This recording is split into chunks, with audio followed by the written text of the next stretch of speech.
Selamat atas peresmian Sekolah Peradaban Kapali Kamala tanggal 18 Februari 2023.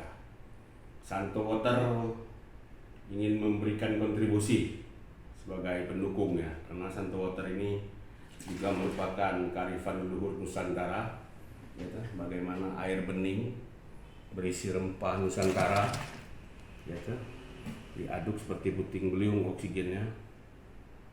Dan secara kearifan leluhur, rempah-rempah itu sudah dipakailah dari dulu, baik di makanan maupun untuk pengobatan. Kalau kita belajar dari peradaban yang akan kita masuki dan direkod oleh Kapali Kamala ini sangat bagus. Mengapa? Kapali Kamala ini sudah mengakomodasi bagaimana perubahan, ya, dari leluhur Nusantara sampai hari ini. Kita belajar dari masa lalu kan, bagaimana pengaruh India, China, bahkan India dicatat dalam kitab Jataka sama Ramayana ya, bahwa ada Swarnadipa, Jawadipa gitu ya.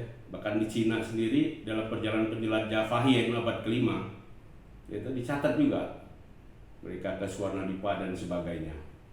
Bahkan dari Yunani juga dicatat ada hubungan bahwa Ptolemeus pernah mencatat Jawadipa atau geografik ya, bukunya ya, ditulis pada abad kedua. Dia menyebutkan Bedio yang artinya Pulau Jelai. Mungkin kata itu ucapan ini untuk menyebut Jawadipa yang artinya Pulau Jelai. Jadi Ramayana menyebutkan Jawadipa, ya, Ptolemeus juga begitu. Ya, mirip lah intinya dari luar negeri. Jadi India, Cina, Yunani juga mencatat. Jadi peradaban ini bercampur di tanah air kita Nusantara ini. Tapi kalau kita dari dalam negeri kita bisa belajar dari prasasti, kitab-kitab kuno, ya, bangunan-bangunan kuno yang menceritakan bagaimana perjalanan para Brahmana itu, ya, sampai ke Nusantara. Dan mereka sudah bercampur baur. Terlihat dari kerajaan-kerajaannya. Ada kerajaan Hindu, ada candi Hindu, ada candi Buddha, kerajaan Buddha. Ya, semuanya bercampur aduk menjadi peradaban Nusantara ini. Kita lihat bahwa ini kita boleh, ya, larut, tapi jangan hanyut. Kita harus punya sikap yang tegas. Kita belajar dari masa lalu untuk mencapai masa depan yang gemilang. Sebab jikalau kita tidak tahu masa lalu kita, bagaimana kita bisa mencapai masa depan gitu.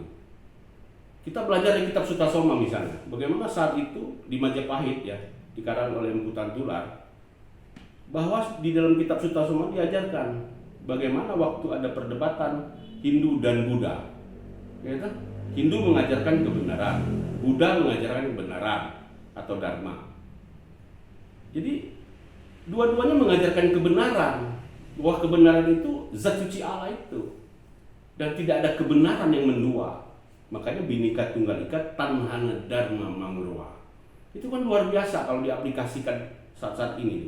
Karena ada kemungkinan kita ini bisa pecah kalau kita tidak mengakui bahwa Bhinneka Tunggal Ika Tanhana Dharma Mangroha ini adalah ajaran yang benar. Jadi kembali kepada kearifan leluhur yang saat ini dan sangat penting adalah Bhinneka Tunggal Ika Tanhana Dharma Mangroha. Begitu. Karena kita ini semua suku, agama, ras, golongannya kan banyak.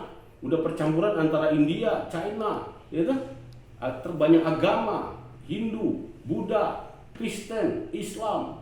Jadi banyak sekali percampuran budaya, terjadi alkulturasi budaya. Tetapi kita jangan larut, ya, atau jangan hanyut lah gitu. Kita harus tegas. Kita belajar di Nusantara ini, peradaban kita itu Bhinneka Tunggal Ika Tanhana Dharma Mangroha. Terima kasih. Mari kita sama-sama belajar peradaban Nusantara. Oke, Santo Water, minuman rempah beroksigen.